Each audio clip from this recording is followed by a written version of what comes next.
Hello, everybody. Again, this is Sri from BizBuzz. What does the most in your business? And sponsored by MyWorkbelt.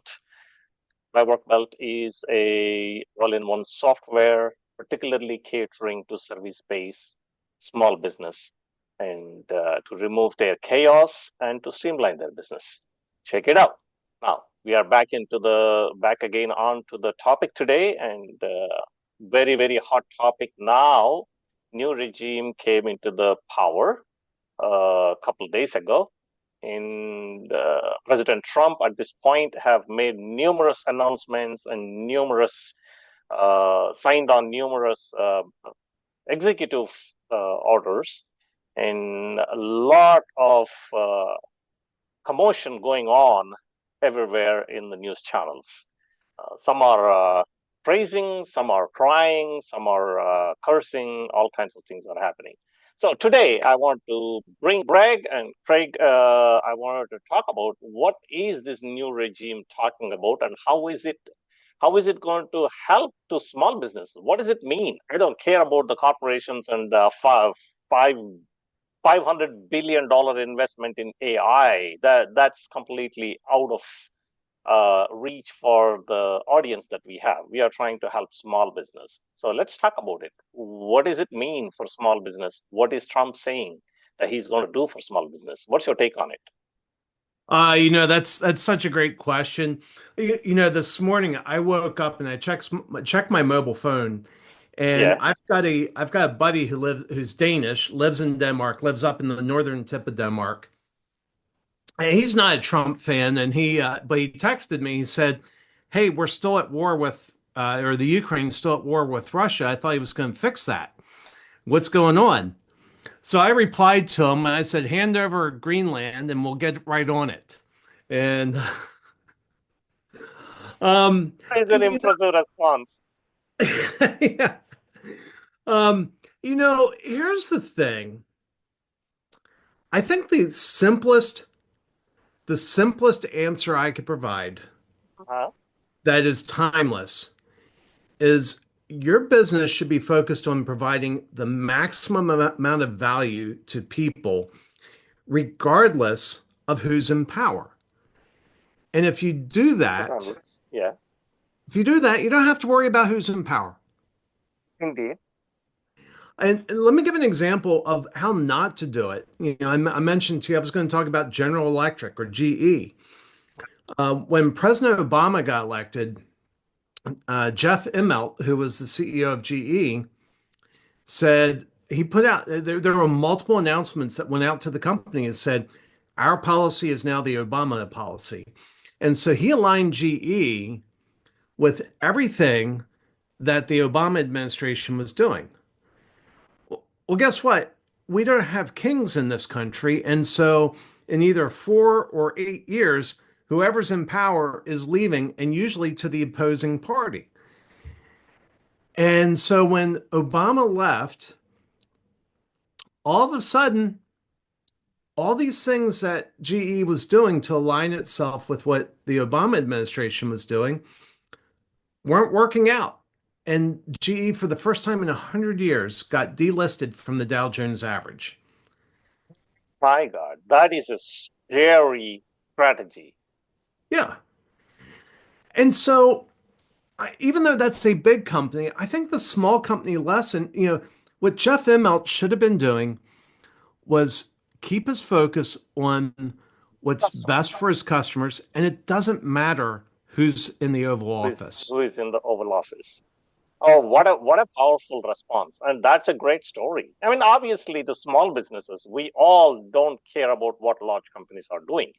But however, there is a great opportunity for us to learn the lessons from goods, bads, and mistakes done by the large companies. And if they do something, uh, the ripple effect of it is quite large. But if we do something, the ripple effect is within our own circle. It may be small, but it is going to greatly affect within our circle, right? If a small business owner makes a mistake, a terrible mistake, let's take it, right? That may not be impact the world, but certainly impacts the world of that small business owner and his family and his employees and their families and his customers and his vendors, whoever one or two or 10, whoever the suppliers they have. So this all the fabric of his own world is going to get impacted by the small business owner's decision. So Yep. the way you are describing, it's a powerful statement. So irrespective of who is in power, at least in case of democratic society, you don't want to worry about that. As a small business owner, you want to put your head down and stay focused on your customer and serve your customer the best possible way and maintain the happiness in the minds of your customers. Yep. And I'll give an example. I mean, we've both been in Vistage, and there was one of the there's a accountant slash fractional CFO that was in one of my Vistage group. And I told him, I said, you do not want to be an expense item. You don't want to be a cost center, Mhm. which is usually where accounting falls. I said, you need to figure out how to be value add. And And I would say that that's true for anybody. If you are ever look, if you ever show up on somebody's ledger as purely an expense, or in their mind that you're just an expense, it's a They dangerous wanted to place. they want to get rid of you as soon as possible. Right. And so something that's happened that is affecting smaller businesses is there's an industry of DEI consultants. And I'm not Mhm. going to get into whether that's right or that's wrong. I'm not going to, That's a political dialogue. We are not worried about that. But no. DEI consultants is a business entities, and they're doing business. And they fit in the category of expense. Mhm. And what's happening right now is those people are being cut. And this isn't, something that the president is doing. Apple has cut their DEI program. Google has cut their DEI program. Amazon has cut their DEI program. And so if you're a I cut consultant, the DEI program. Schools cut the DEI program. For example, in my Michigan, University of Michigan, it removed DAI program completely, which was over $250 million investment. yeah, yeah. So certainly, whether it is because of the Trump or not, that whole industry got decimated now. And I would say that the only reason they got decimated is they allowed themselves to be viewed as an expense rather than a value add. Hmm. Gotcha. If they could, if they were, and again, I'm not talking about the merits of that. That's another discussion for different Right, people. right, right. But Um, the business model is what we are talking about. from the business model, if they were able to show that they were able to add to the bottom or to the top line or bottom line, any line in there, In that ledger, yes. then they wouldn't be seeing their jobs cut.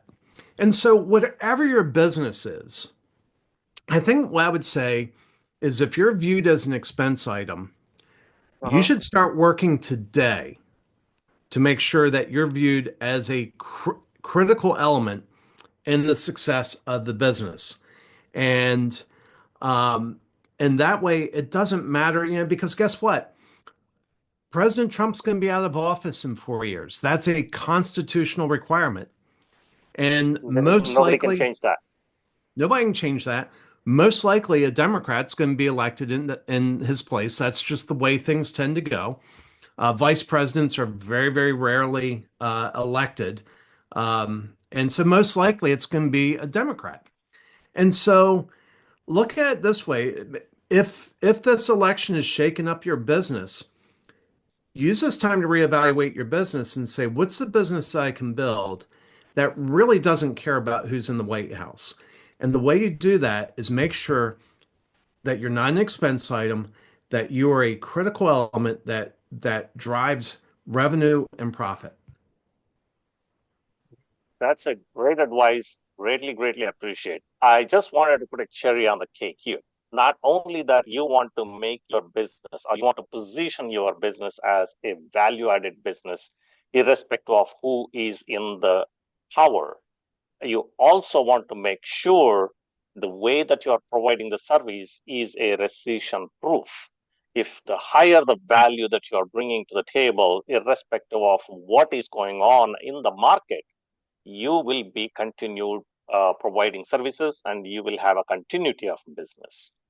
So that is also equally important topic, although that is not the topic we are discussing. At one point of time, we will come back with a completely full episode on how do you turn your business into a recession-proof business, or how do you look for the opportunities that can be a recession-proof. Now, Craig, thank you very much for sharing your thoughts, and that is extremely valuable wisdom. And hope audience can take these tidbits and apply in your own business. And most importantly, be diligent and survive and thrive. Wishing you all the best.